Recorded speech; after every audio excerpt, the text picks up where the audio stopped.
Welcome to Let's Talk Care, a podcast about research and quality of life in long-term care homes in Canada. I'm Marco Redden, joined by my co-hosts Mary Jean Hande and Emily Hubley. Each episode, we'll look at a different piece of the long-term care puzzle and share fresh perspectives as early career researchers navigating the field. All right, welcome to our third episode of the podcast, where we'll be talking today about power and marginalization in long-term care. Today, we are joined by three guests who are involved in different aspects of the SALTI project: Katie Aubrecht, Prince Owusu, and Jim Mann. So welcome, everyone. Thank you. Thanks, Marco. Thank you. So to start out, it'd be great if each of you could just introduce yourself and your current role in the SALTI project. So why don't we start out with Jim? Okay, I'm Jim Mann in the Vancouver area. I am on the advisory group. I don't remember what the formal title is, but I think it's the advisory group to the project. And I have Alzheimer's. Fantastic, thanks, Jim. And what about you, Prince?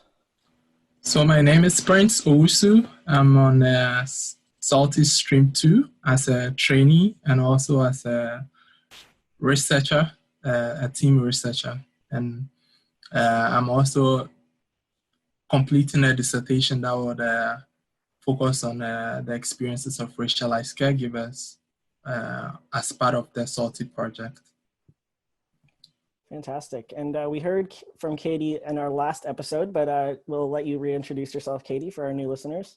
Okay, thanks so much, Marco. Like Prince, my name's Katie Aubrecht, and I'm on Stream 2, Mapping Care Relationships. I joined Stream 2 as a trainee co-lead with Dr. Tamara Daly and Dr. Ivy Bourgeot. Yeah, thanks so much for those introductions, and we feel so lucky to have you and to have so many different, perspectives on, long-term care and, really kind of digging into these kind of power dynamics and ways in which people experience vulnerability and marginalization in long-term care. And SALTI, I think we discussed a little bit in our previous episodes that SALTI does explore many different aspects of underrepresentation and vulnerability in long-term care.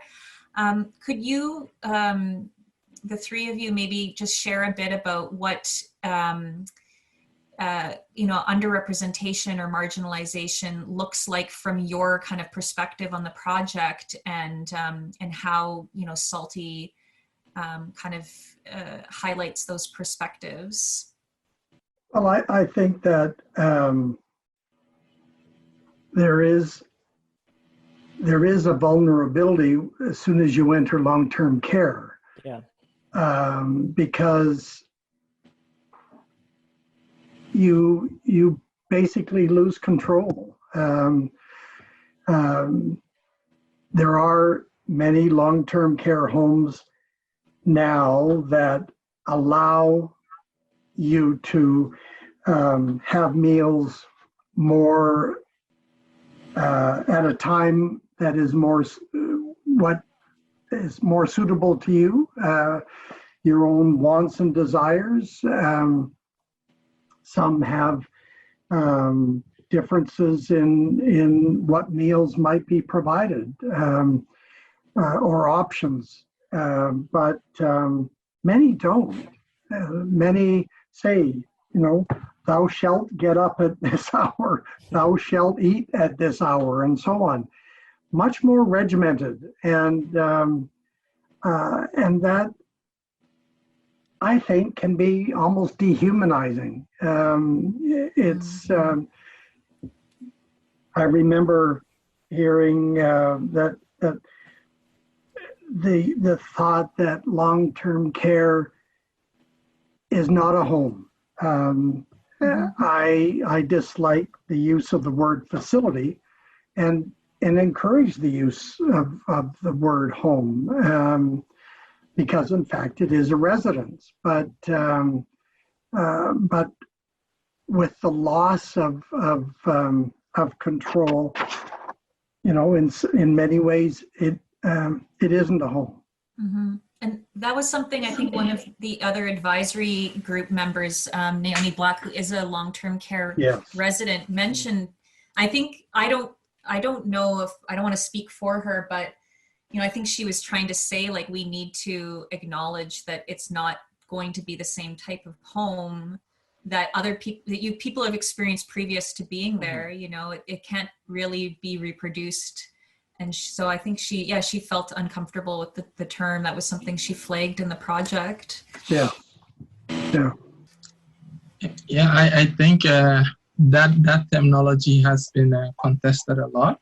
The people who think we should make the long-term care residential spaces like home, or people move towards understanding it like home, but not necessarily as home. And there are people who think we should bring home to long-term care as well, and try to suggest that the way space is organized, the way people's room, the things they're allowed to bring into their home, just to rearrange stuff to make it feel more home-like.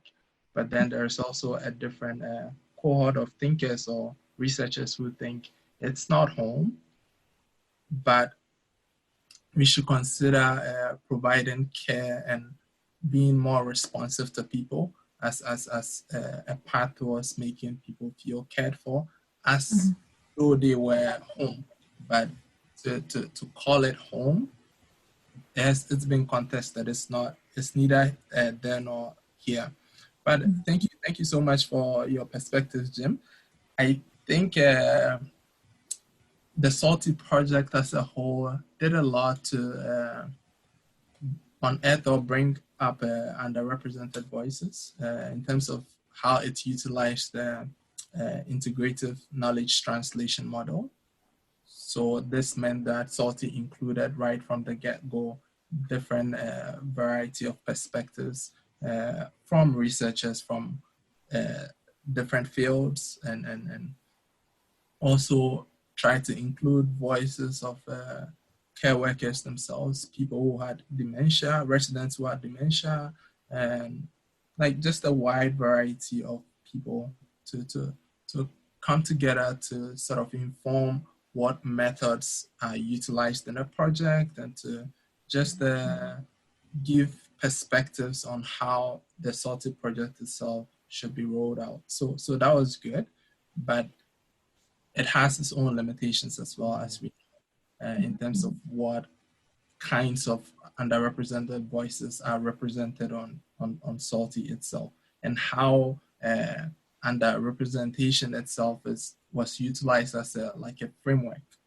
throughout the project, because Salty has 4 different streams, and if I can check, there are stream 1 focuses on monitoring care practices, stream 2 on mapping care relationships, stream 3 on evaluating innovative practices, and stream 4 tries to focus on examining the policy context. So different streams approach the underrepresented voices differently. So I think that was good, but if you look closely at critical perspectives that really try to push for underrepresentation as a form of definitive way of approaching research, or perspectives that really are critical about specific methods of approaching research, then the Salty project and our approach to the research as a whole becomes a little bit not there, or wavers a bit when you look at critical perspectives. But definitely I would say the Salty project considered a lot of underrepresented voices from the start and tried to include it as much as possible, in varying degrees, because some streams were more focused on quantitative measures that allows us to expose not as much as qualitative methods. So the degrees were varying. And if you look at the stream 4 that focused mainly on policy context, a lot has not been done on underrepresentation in terms of policy. So Very true. can't really reveal that much. So it's varying degrees, but Salty did a great job.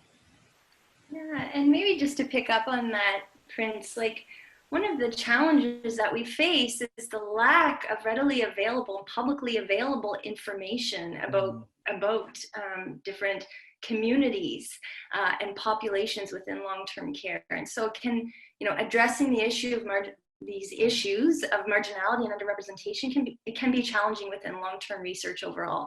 So we know, for example, that there isn't really robust data or information being collected that is race specific or gender and sexuality specific. And so as part of our stream work in Stream 2, we had a bit of an advantage insofar as we can enter the homes and we can make observations and be part of relationships, and certainly the other streams all were able to do this too in different ways. But there's something almost more immediate and intuitive, like where you're in the midst of difference or sameness. You experience it in a different way. So I think that the whole issue and maybe the question of underrepresentation or underrepresented voices it's kind of a challenging one to begin with, because does the task then be, one of better representing or having more representation of those voices? And so I mean, for me, the way that I experienced it experientially, and I think the one of the strengths and values of ethnographic research would be, being in a nursing home and noticing those people that are by themselves or those people that are being avoided, whether they're residents or the people who are working there. You could actually observe those social interactions and those social relations. And so I was just thinking about, like, what does marginality mean within the nursing home? Is it that is it a question of the number of people that live there? And we really don't know. Or is it a question of that, again, that kind of embodied relational reality of being avoided in your own home? So nursing homes, whatever they may be, they're a place where people live.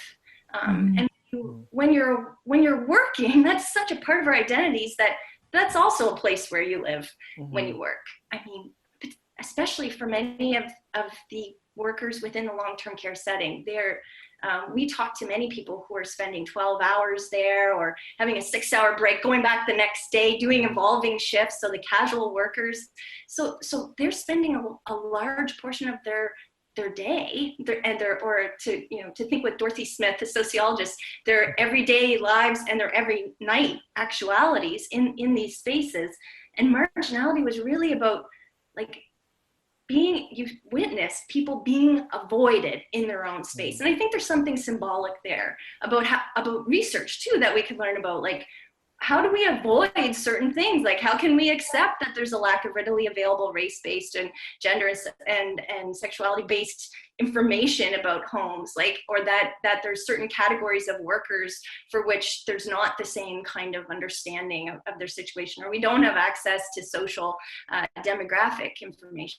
So not sure if that's helpful, but I'm really that's really helpful. I mean, I'm just thinking, just in like, just tying into what Jim was saying too, like it's like there's always going to be this challenge of vulnerability though too, just because of the fact that it is an institution, right? Like, it's almost hard, like we can try to address it in all of these different ways, but at the end of the day, I mean, it is an institutional structure too, which is it's kind of like always a source of, there's always some tension there around, like, how can we address this without addressing, like, the fundamental structure of it? You know what I mean? I don't know if that is, maybe that's not what you were saying, Jim, but it's like, it's almost some kind of inherent aspect of being in long-term care.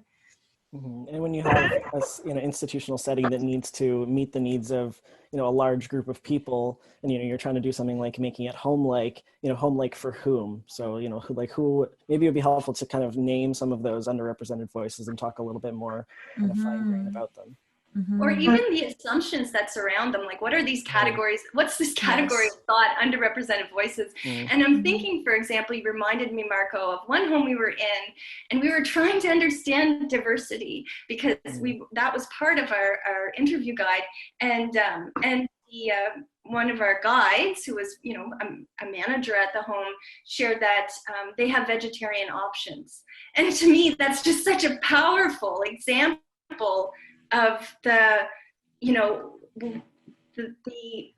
kind of imagination of diversity within these settings, or the sameness, right? So having a vegetarian option was recognized as checking some kind of box, and shared in a way that devalued the vegetarian option too. So I remember a few years ago, my mother was in long-term care, but my mother-in-law was in long-term care. My mother-in-law did not have dementia. And we were sitting there at lunch at her table with her, and there was a woman at a table next to her who had Alzheimer's, and I remember the meal. The care aide yelled to her from the servery, Alice, what do you want for lunch?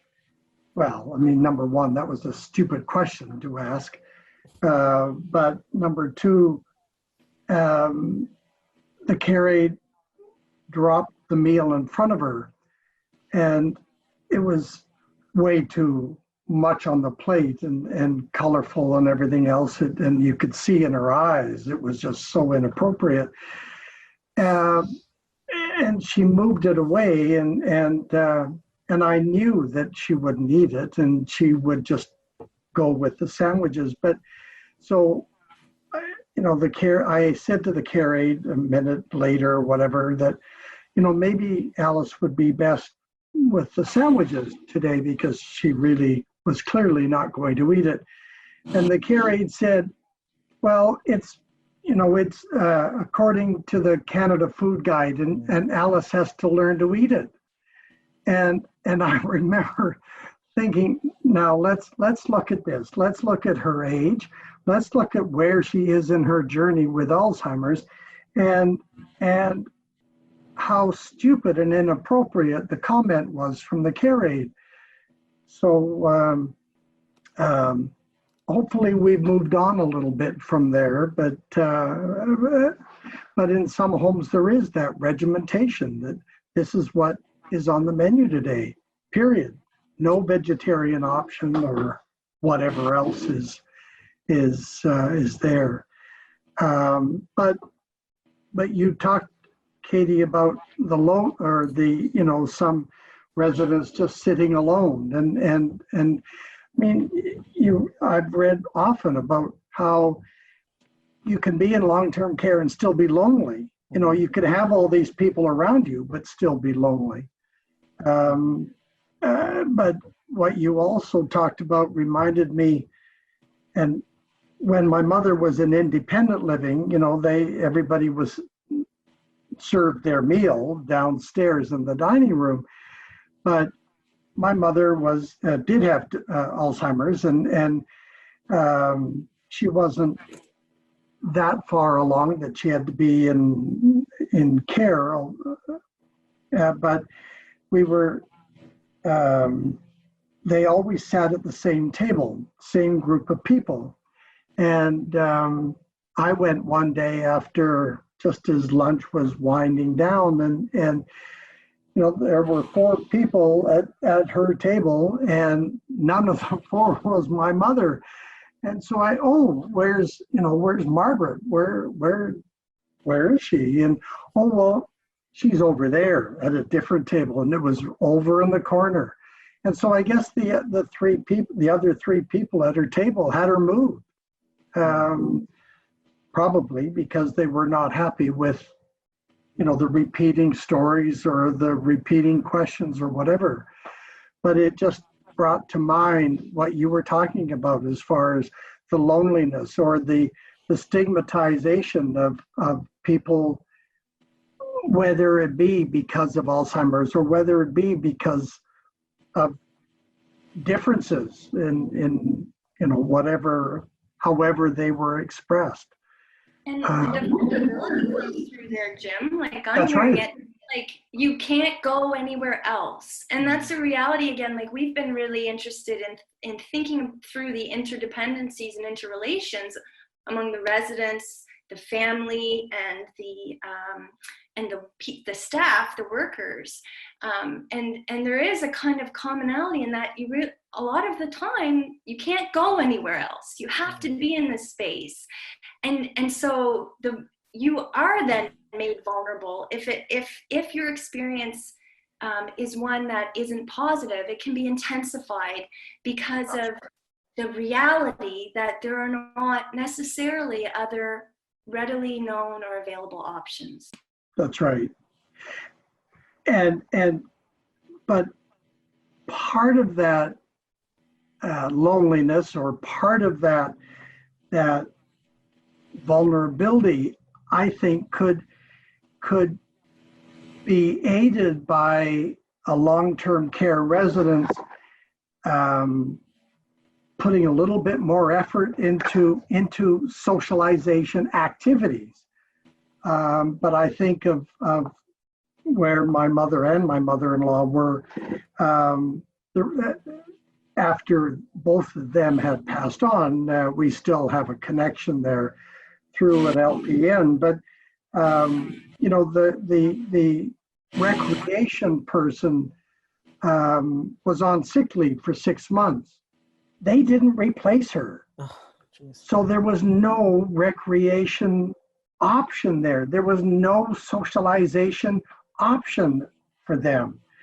And so to me, it is something like that is a very big negative to the residents, but it reflects on the lack of education on well, for me, and also because so many people in long-term care home have dementia, so it's a lack of education on dementia care, on person-centered care. Because if everybody had a grounding in that, in understanding that, I think there would be perhaps a bit more effort to do something about replacing the recreation person or I don't know. I just think education has a big part in it.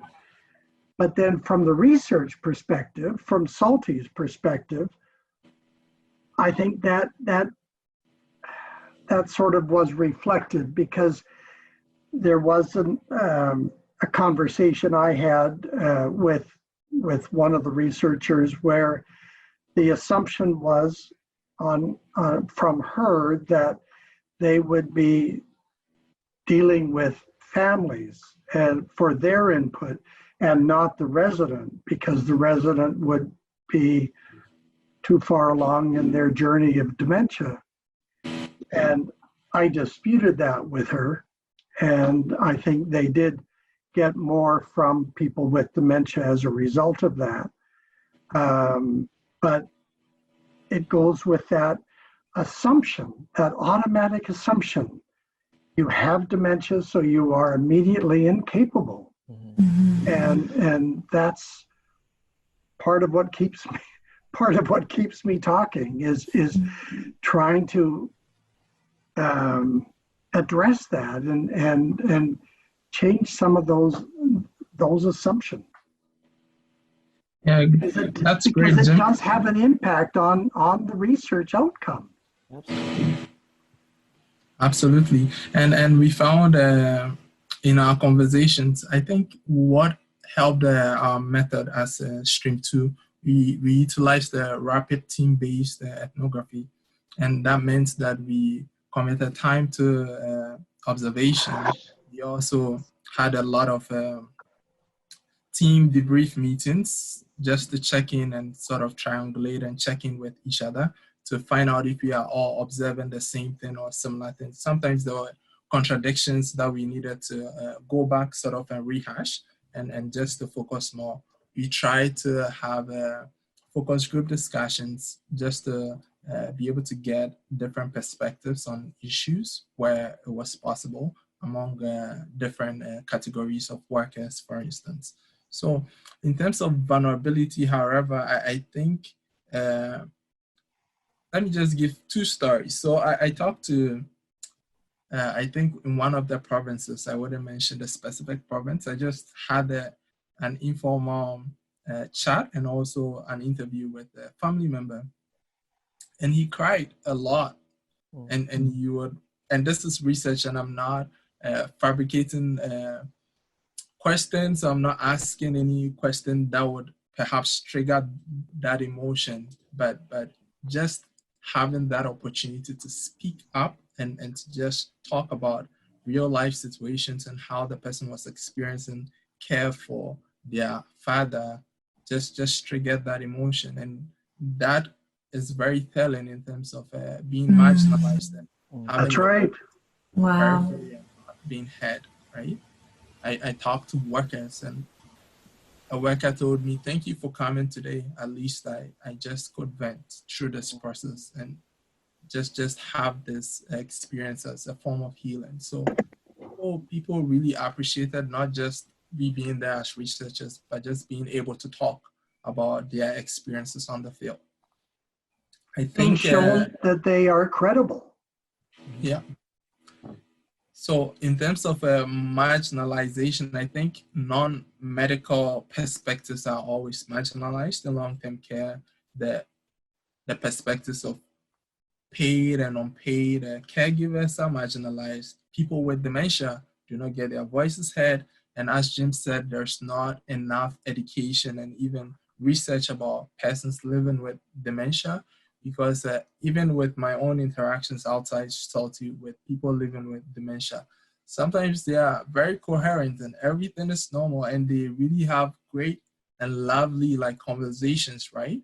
But what it seems to me is that sometimes that experience is fleeting. So it's here and it's normal. But how do we organize long-term care to be able to take advantage of those moments when they occur, those organic moments that when people's thoughts and experiences are triggered, that there can be that opportunity for them to actually express their feelings and what they are experiencing on the field. And definitely also another group is sexual minorities, as we have talked about, and Black and Indigenous people as well, and other racialized categories. And what I found on the field and through several different researches that I've been involved in is that a lot of those that are involved in receiving care or providing care are marginalized in long-term care. It's not really about specific categories of people. Everybody faces that experience of marginalization, and it's particularly because long-term care as a whole is underfunded. And so when it trickles down to the individual workers on the job, you find that people are working short, there's not enough workers on the floor, and people have very limited time to provide what they perceive or they know as good care, right? How do you navigate through all these people and with this workload providing what is essential for everybody with the limited time that you have, right? And it's a consistent challenge because for most of them, they cannot say enough and they cannot get their voices heard enough to create the change that is needed on the floor in everyday experiences of care. People, even when some people see us, they have some forms of pushback because they feel they have been researched enough, but action is. But Prince, I remember, I can't remember how many years ago, but at a TREC meeting when Matthias was talking about some research that he had done within long-term care, and I can't remember much about it other than I remember his research said that care aides, or staff, I shouldn't say just care aides, but staff did not have enough time. So therefore, the care was not as good as perhaps it should have been, something like that. But I remember asking him or suggesting to him that maybe it would be worthwhile doing more research on what that meant, really. Because to me, how long does it really take to look at somebody, look in their eyes and say, "How are you doing, Prince? How's your day going?" Getting a response and then maybe moving on. Like, why can't, is there not enough leeway to at least, show a resident that they're seen, they're recognized, they're being asked, "How is your day going?" That's a great question, Jim. And as we're talking, I'm thinking a lot about one of the critical insights of sociological disability studies, which is that it's not that people are inherently vulnerable, but it's that environments and policies and practices produce vulnerability. Yes, that's right. Yeah, and one of the things that we noticed that we found really interesting is that, and this was, really want to place credit with Tamara Daly and with Ivy Bourgeot for this, and Susan Bradley, who's also a team member. We started timing how long it took to do things. And so there are actually policies around how much time you have to do something over the course of the day. And the reality, Jim, is that people didn't even actually have that time. So the amount of time that you were expected to spend on a bath was actually not consistent with the amount of time it would take to fill the tub and actually bathe someone. And so it's a fascinating question, and it seems almost rhetorical. Like, don't people have the time to just smile? And you know what we learned is that maybe they really don't. Like, the way that time is being understood and compartmentalized and mapped out and enacted and enforced can pose real challenges to those what privileged folks would say are the niceties of everyday life. But when you're in those really vulnerable, marginalized positions, they could be the stuff that allows you to hang on a little longer, right? Like, that's what you need in order to survive and to thrive. So I think it's such an important, that issue of time is so important. And we saw that actually people, it's not just an expression, there was no more time that you could fit within the day to do the things that people were being expected to do. And so there was different strategies that folks work with, and we were really interested in what are those promising practices, like what can we learn about what's happening that's helping to support quality of life, but that homes are doing really well. How can we learn from them to share that information equitably? And we're always recognizing, that there's unique contexts that would shape the conditions of the success of a promising approach. And we heard a lot about workarounds, and I know, Prince, this is something that you take up in your other work too. And we saw some really excellent managers and some incredible examples of effective leadership. But we also saw that there were a lot of structural challenges that people faced in order to just try to create and build and save time. Mm-hmm. But Katie, I have read how some residents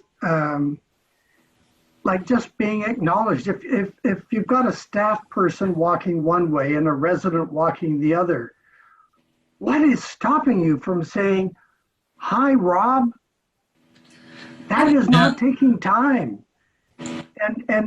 But I remember at one point there was talk about activities and the timing and so on, and there was a fair bit on Twitter about, I cannot, as an able-bodied person, they would say, I cannot, get dressed and do my teeth and shave or whatever within that amount of time. So when you talk about how some long-term care homes have it all mapped out, like, again, regimentally, that to me goes to a real extreme of time management to the detriment of the residents. Mm-hmm. Yeah, Jim, these are very interesting remarks. I think with the time, there's actually not enough time, and if you look up some information on time to care hours, even in Nova Scotia, there has been a huge push over the years, and workers, we talk about there not being enough time. And part of it also, as you rightly said, is really about workers being able to provide that kind of care that's intuitive, that's spontaneous, that's based on an existing relationship that they have with people. So it's not just about the availability of time, but how we utilize the time that's available. And yes. And also to be able to spare that time, if you think about even everyday life, to be able to have that time to even think about how this person is doing, because we take it for granted a lot, especially if I would say as a man, right? What constitutes care? Because sometimes you are caring for not actually doing the care, but thinking about what it takes to provide a need for a care worker. So, for instance, you can see it as the care worker passing by and not acknowledging the resident, but it could very much be that the care worker is thinking about the next resident that a person should be taking care of, or thinking about the inadequacy of the time that's left with the person, right? So when Katie also talks about good management, I think one story that sort of is triggered in my mind is where a place of work or a facility or a home that we went to, and the management or managers made it a point to educate everybody on the floor, from those that are actually involved in direct care for residents and those that are not. So what I mean is that educating both the nursing staff and also say the plumber or the cleaner about what it took to provide care for persons with dementia, for instance. So everybody was on board. So you would find that the maintenance worker could engage with residents and new residents, right? And that model was just great. But then again, we should think about where this was made possible, because it was not in a for-profit home, right? It's not in homes that are using for-profit modes of production, if I would call it, because some homes are using mainly for-profit ideas. I think Tamara Daly talked about it in one of her works about new public management, really focusing on efficiency and effectiveness, and not really about focusing on care and what it takes to provide care. And so, that's, and I just chime back into what you were saying, Jim, like, I guess the word when you're having this conversation that kind of keeps coming into my mind is like this, like, dehumanization, like when it's so everything is so regimented. And even like what you were saying, Katie, about, you know, how we even conceptualize like underrepresentation or diversity, it's like all these check boxes, and then all the ways that staff are kind of trained and educated to provide good care is like through these check boxes, right? And it's all so organized. It's kind of like, you know, anathema to like the way that people actually interact in like a human kind of natural, organic sort of way, you know what I mean? Where you have these kind of flexible or like reciprocal relationships. It's so hard to facilitate that when you are in an environment where everything is about tick boxes and structures and like chunks of like very minute periods of time. It's like, how can you really thrive and to build these really, you know, like good relationships, home-like environments, and that type of structure? It just seems so difficult. There's Oh, sorry, Jim. well, no, but there's a lack of spontaneity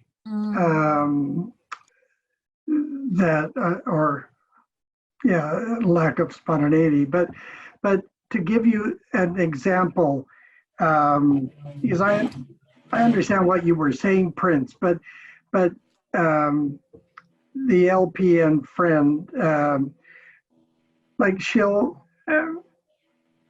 go into like a residence room and clean and do activities there. And there was a woman in with dementia, and she really didn't communicate, but still the LPN would talk to her, you know, and sometimes, you know, she would say something funny or whatever, and the resident would respond, would laugh or smile or whatever. It doesn't take a big effort, and to while you're cleaning or whatever it is you're doing in the room, if the person is there to talk while you're doing it, don't go in there and pretend that they're not there. It's because that is the dehumanization. You're not even being recognized as a human being, and that's and that just emphasizes that, you know, you're not there. So why am I here? Yeah, Jim, I agree with you totally. I think that when there are conditions that the conditions that are necessary to provide that form of responsive care are available, or if they actually exist in long-term care, then it becomes easier. That's what I was trying to say, that are we providing these conditions for people to really care this much, to provide good care that's responsive to people's need, that's based on intuitively you being able to predict how people might be feeling. Are these conditions available? And I am saying that in long-term care, it's not as much, because as Mary Jean was talking about, ticking boxes, that's what most of the funding is like. That's what sort of most of the funding is based on. So people are actually now taking more boxes than are really having time to care for people. And that kind of, we even in our conversations and our interviews, we find that in workers, they experience that kind of tension, because some workers really care. They really, really care for residents. Yep. But then they experience this dissonance between what they are experiencing within and what they are expected to do. And so when we even talk about power, it's really about workers not even having autonomy to organize their work the ways in which they would want to organize it. Yeah, they're not rewarded for treating people like humans, because in some ways they're not treated like humans themselves. I mean, there's kind of this push for everybody to treat each other in this very formalistic way, right? I mean, yeah, exactly. And part of the quality of life is quality of work, and it's all meshed within each other, I think. that when we are talking about quality of life, we should also talk about quality of work. And as Katie, we talked about on stream 2, quality of work, quality of care, quality of even death, if we really want to talk about quality of life. And you know what, Prince, I'd add one more. Something I've been thinking a lot about lately are transitions, and how do we really capture the complexities and the nuances of life and death and work within long-term care settings. And so I'm thinking, you know, like these transitions that we have. So we were in homes that had promising approaches, and they were sharing their stories with us. About, you know, how they arrived at where they are and where they would like to go next. And the stories were so full, right? Like of how they're trying to, like of how when you have a promising approach, when you want to, you know, say, introduce education around person-centered care, or provide the tools that staff have so that they can enact person-centered care, for example. There were lots of different stories about what that looks like as it's actually happening. And in some cases, it could be a very violent process. And by violent, I mean that, so for example, we know that it would be wonderful to have meal times at different times of day, that people could be, you know, have the freedom to get up when is the preference, to be able to eat what they like when they like to eat it. One example would be where they like extended breakfast later. They started it later because the assumption is everybody likes to get up later, and left it open. They had a lineup of residents who had built their whole day around that breakfast. So that wasn't everyone. And I think this takes us back to the question of underrepresentation as maybe a concept or a category that needs to be deconstructed a bit further, and what we're talking about, who we're talking about. But there were a group of residents, we heard, that would line up and wait. And it was like, no, you can't eat at 5 a.m. anymore.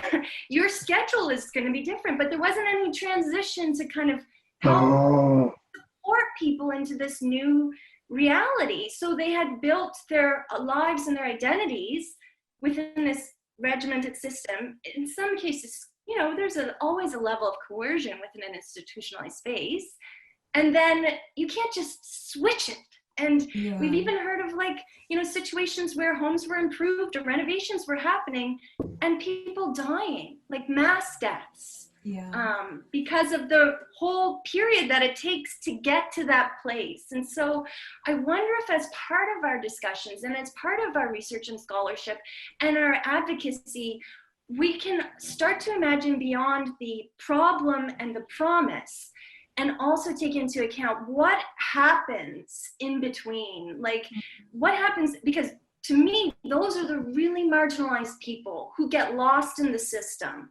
Those deaths that happen in the transition to a new way. The people who may have, you know, adjusted to a reality that's then shifted.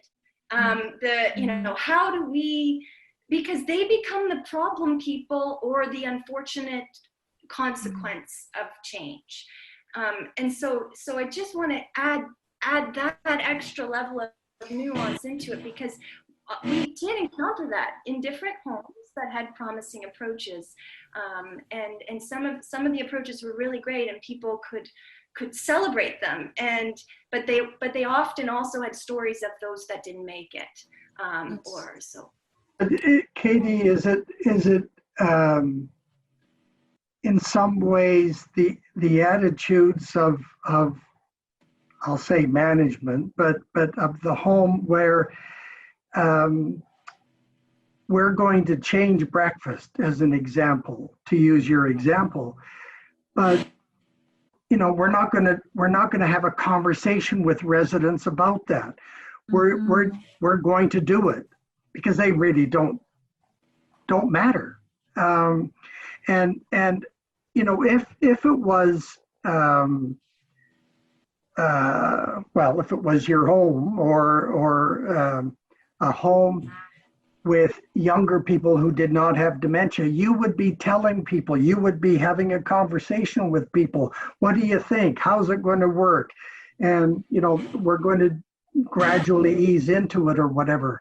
But I think in long-term care, a lot of the time it's, well, it doesn't matter. We'll make the change because it suits us, without talking to the residents, without saying this is why we're going to do it, or otherwise engage them. I think certainly that's part of it, but we also noticed, or I did, that there were the same usual suspects that were on the committees that were very, in disability studies, there's the term like the able disabled. That's right. People that were had a certain amount of privilege. It could have been educational privilege. They embodied privileges in some ways, because having their communication was normative communication capacities, yes. and confidence, and actual capital, and family members that come in and visit, and family voices who were people who also had strong voices in the community. So you don't necessarily see the person who's alienated and who may be depressed and marginalized and living with, significant care needs at the residence council or the families council for clinical, physical reasons, but also for social reasons. Yeah. And I'm always interested in people who are living with what get termed as mental health challenges, which are very often, at the very least, informed by their social experiences of stigma and exclusion that kind of get re-perpetuated. So there's, I think, again, it's like we need to question this all, and that all, within resident populations, within, those advocates, family advocates, and the staff, and as well as within the research community, there is like a sense like that there is a resident perspective, and that itself might be problematic.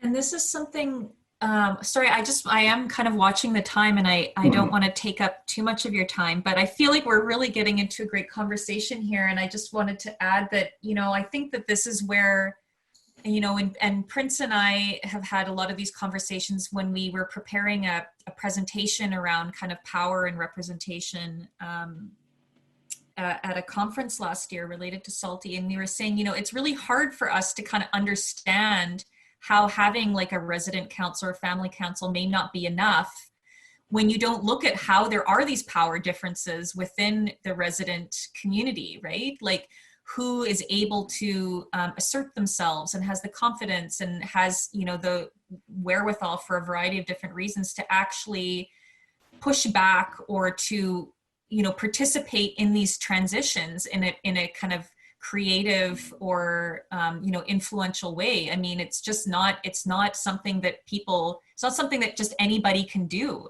But when you don't kind of look at the power dynamics there, it's really hard to kind of get a sense of that. It's like, again, going back to those tick boxes or these kind of static kind of concepts that we work with in the research community that don't really like attend to those types of differences. I think this focus on transitions is such a key, thing to kind of help us think about these power dynamics within the transitions. It really is like a life and death thing for people. It's not just it's not just an abstract thing. No. You were talking, Katie, about the person who's sitting alone, or the sort of semi-isolated, if you will, and that's the type of person who would not be on a resident council. That's the type of person who would not be putting their hand up early on and saying, oh, I have an idea, or what was this happening about breakfast? Like, they're not going to do that. And that's where you have to rely on staff identifying some of these people and saying, we need to talk to this person, or we need to hear from this person. And because it really is, at the end of the day, it's a team effort. And then even within the staff, like, I know there's a staff, he's a healthcare aide who's also on the advisory board, Cameron.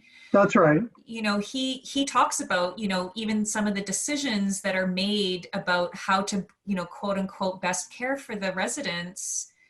He knows because, they're made from people who are not with people every day and every night, as Katie was saying, and so these are not decisions that are based on, or the realities of the everyday life, and so he says, he's often being put in a position as somebody, ironically, who knows the most about what's normal and what's possible on a day-to-day basis. He's put in a position where he often can't attend to those things because he's getting direction from people who know very little about what's happening on the ground.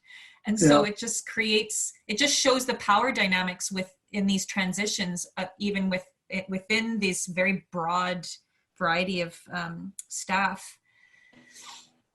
Well, but look at even on SALTI, the advisory group.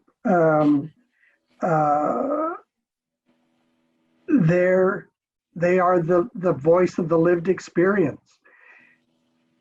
Some research can have a small group of people who are advisors, but they're not listening to them, versus SALTI, which I think really did do a good job of listening to the advisory group in as time went on, and different streams, etc.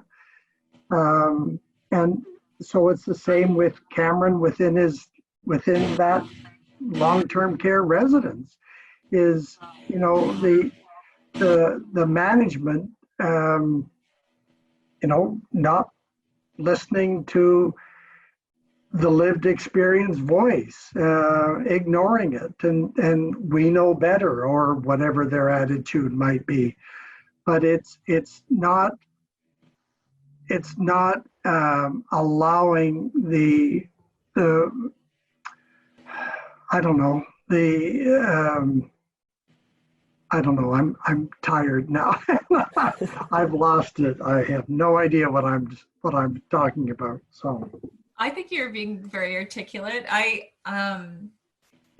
think that it's, there is some parallels, right? I mean, that's the thing is these kinds of power differences are just, part of any structure, but the trick is how do we, recognize them and address them? I don't want to, I hope I'm not rushing the conversation too much, but just, I'm thinking like one of the questions that we're wanting to kind of get into, and maybe just to get the three of your thoughts on this, like, how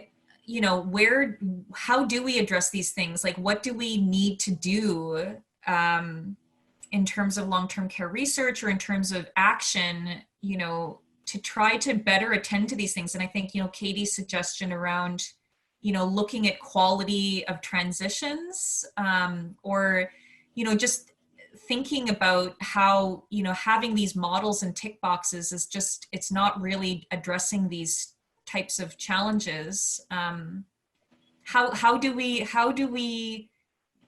attend to this better? How do we address this better? As it's obviously, a big challenge that we're all kind of frustrated about, but we're struggling with these models that don't seem to be working sometimes in addressing it. I think it's a huge question. I think, and part of it is because long-term care as a sector has been neglected a lot in terms of funding, and it's a huge problem at that.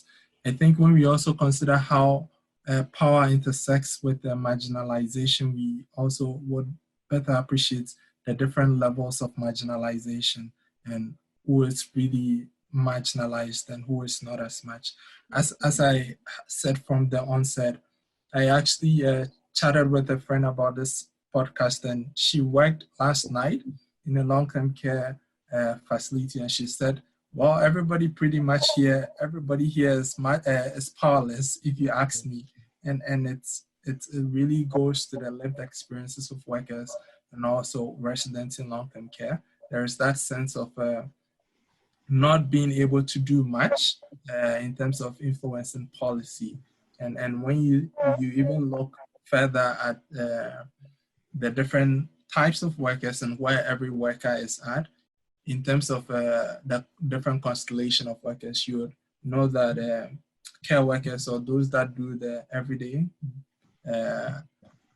work, everyday forms of intimate care and all that, whether they are care aides, I know different provinces have different terminologies for them.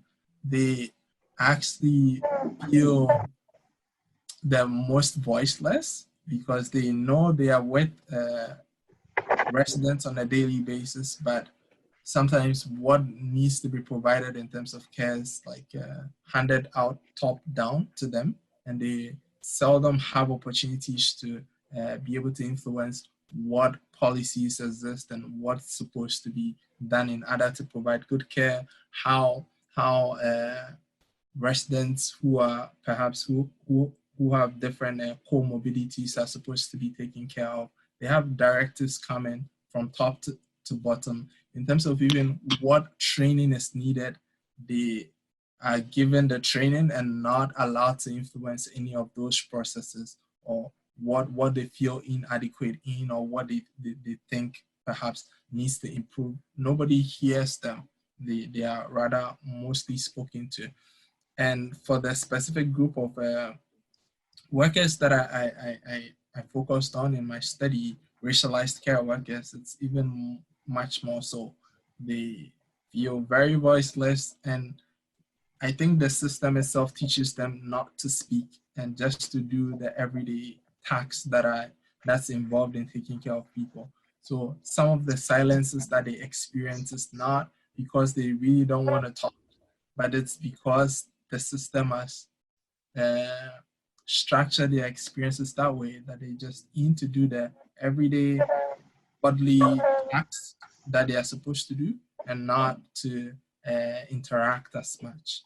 So as I said, when I started developing this thought, I think it has to do with how we envision long-term care spaces. It has to do with how much funding we put in long-term care as a society, and how much value that we place on long-term care spaces and people in long-term care, and whether we think people who are living in long-term care need to live with dignity and respect, or whether we believe that this is the residents in long-term care deserve a life worth living.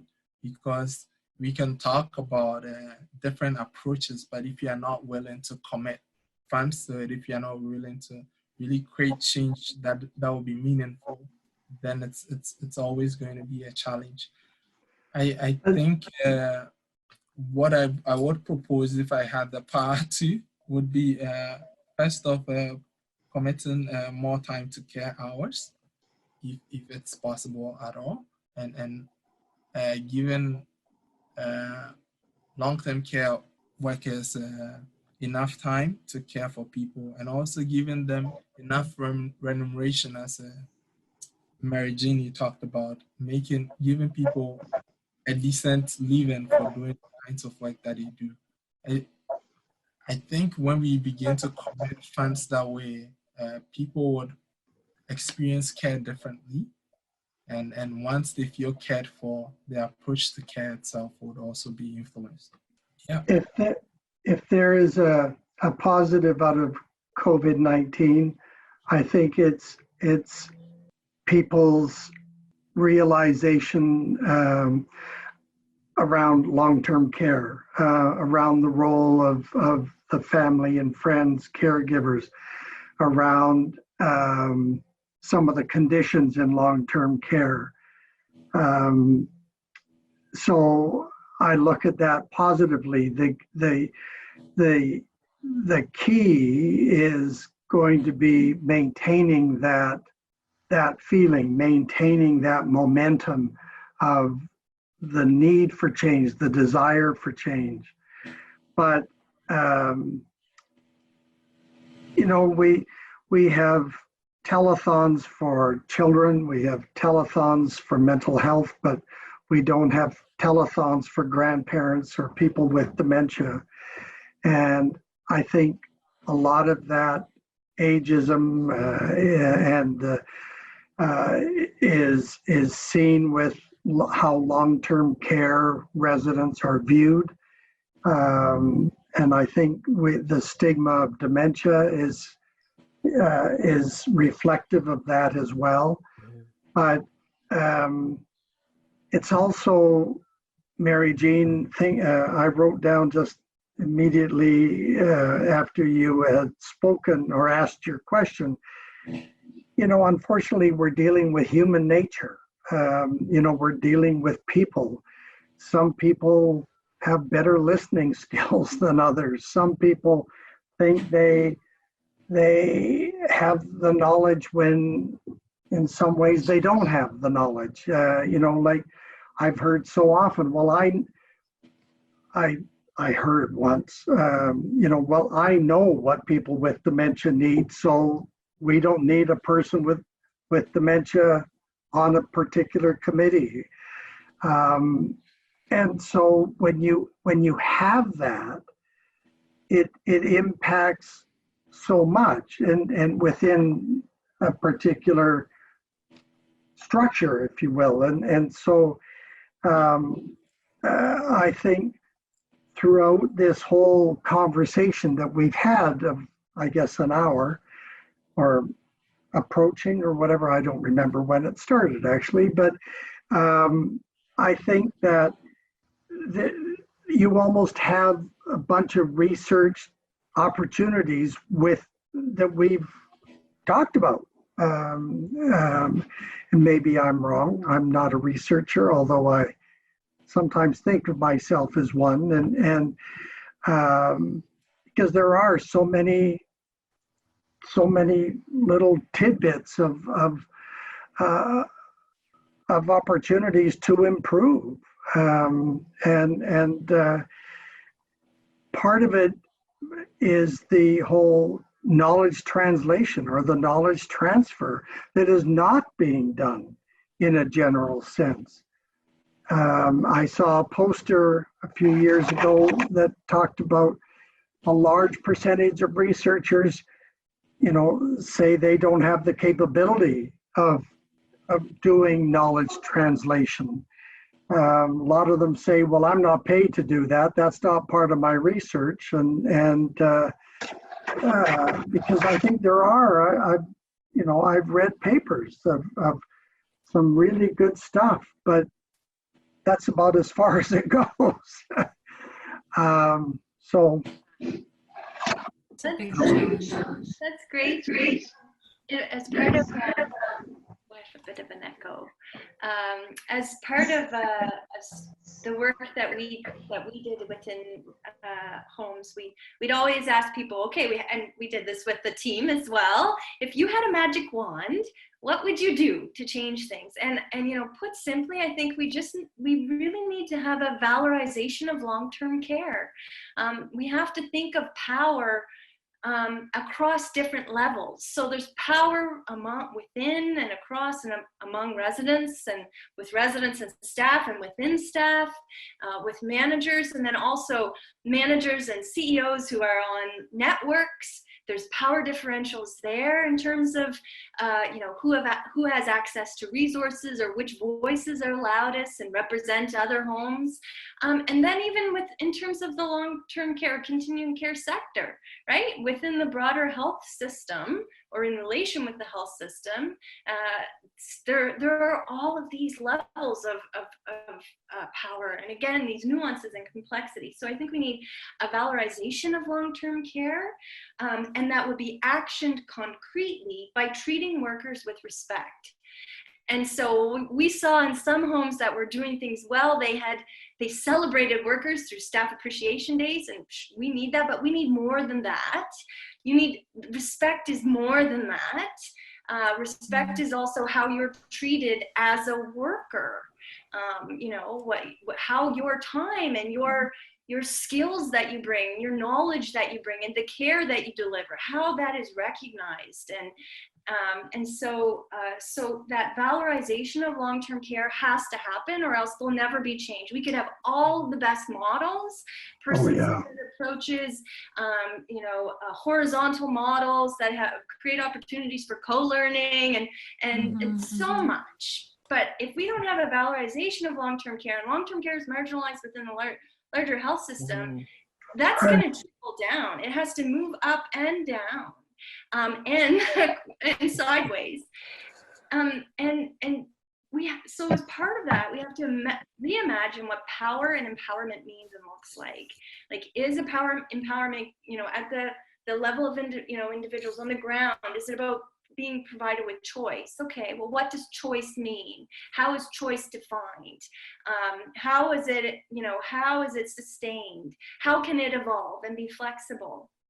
And so there's like these ideas that we have, and conceptions and assumptions about what's good. And then there's the realities, right? That are again more complex. So to get to those, we have to have that valorization, and I think to get to those realities, we also, in order to even be able to imagine thinking with this kind of complexity, we need different perspectives, we need different kinds of information, and that for me was the strength of Salty, that we had different perspectives, disciplinary, career trajectory, regional and geographic, and we also were collecting different types of information using different methods. So that's really key. And then the two more quick pieces. So if I was ever given a magic wand, or what is it, like the genie in the bottle, I just keep going. But I think we kind of have to do that with long-term care. When questions or issues of marginality and power are at play, we just have to keep pushing. We need to have a relationship to history. We need to bring history into play. We're not going to learn anything if we don't have a history.